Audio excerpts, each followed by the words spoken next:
अंधेरे में भूखा आदमी। यह कहानी अल बुखारी और मुस्लिम शरीफ हदीस से है। बहुत पहले मुहम्मद सल्लल्लाहु अलैहि वसल्लम के समय में एक बहुत कमज़ोर और थका हुआ आदमी पैगंबर के पास आया।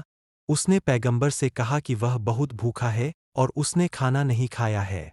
बहुत लंबे समय तक पैगंबर के पास कोई भोजन नहीं था, इसलिए उन्होंने किसी को अपनी पत्नियों में से एक को बताने के लिए कहा, लेकिन उन्होंने कहा कि उनके पास पानी के अलावा कुछ भी नहीं है।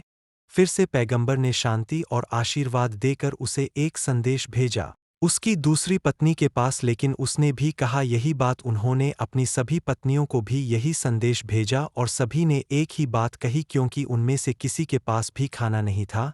इस समय उनके आसपास बहुत कम लोग थे, इसलिए पैगंबर ने जोर से कहा कि कौन कर पाएगा। अंसार ने तुरंत इस भूखे आदमी को अपने मेहमान के रूप में खाना खिलाने के लिए तैयार हो गए। वो मदीना के सहाबा में से एक सहाबा थे। उन्होंने ने कहा, हे अल्लाह के पैगंबर, मैं खिलाऊंगा। वह खुश था कि उसने आखिरकार अपनी समस्या का समाधान ढूंढ लिया, इसलिए अंसार उस भूखे आदमी को एक बार अपने घर ले गए। अंसार ने बताया कि वे घर पहुंच गए। पत्नी को पैगंबर के मेहमान के लिए कुछ भोजन तैयार करने के लिए कहा गया। उनकी पत्नी ने उनसे कहा कि उनके पास बच्चों के लिए थोड़े से भोजन के अलावा कुछ भी नहीं है। उनके पति अंसार ने कहा कि बच्चों को किसी चीज़ में व्यस्त रखे और जब वे खाना मांगे तो बस उन्हें सुला दे। जब आखिरकार खाने का समय आया तो पहले तो वे चिंतित थे, क्योंकि वहाँ केवल थोड़ा सा खाना था और उस समय कुल मिलाकर वे 3 लोग वहाँ थे, भूखा आदमी, अंसार और उसकी पत्नी। अपने मेहमानों को खाना तो देना चाहते थे, लेकिन उसे एहसास कराना नहीं चाहते थे कि उनको बुरा लगे, इसलिए पत्नी ने तुरंत लाइट बंद कर दी और भूखे आदमी को अंधेरे में ही खाना दे दिया। हालांकि केवल भूखा आदमी ही खाना खा रहा था, ताकि उसे पता न चले कि अंसार और उसकी पत्नी दोनों खाना खाने का नाटक कर रहे थे।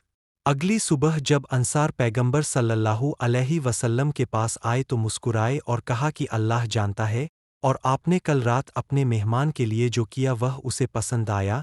यह कहानी हमें दिखाती है कि अपने मेहमानों की सेवा करना कितना ज़रूरी है, क्योंकि हमारे ज़िंदगी में दुआ है तभी बढ़ेंगे जब हम दूसरों की मदद करें, विशेष रूप से ज़रूरतमंदों को। कुरान में अल्लाह की आयत 9 में बताया गया है कि जो कोई भी ज़रूरतमंदों की मदद करेगा वह कामयाब होगा।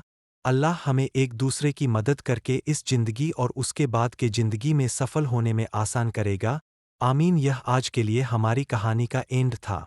इस वीडियो को लाइक करें और अपने दोस्तों और परिवार के साथ शेयर करें और हमारे चैनल को सब्सक्राइब करें, ताकि आप और कई दूसरे लोग इस्लामी तालीम पा सकें, ताकि हम बेहतर मुसलमान बन सकें और अपने अल्लाह को खुश कर सकें।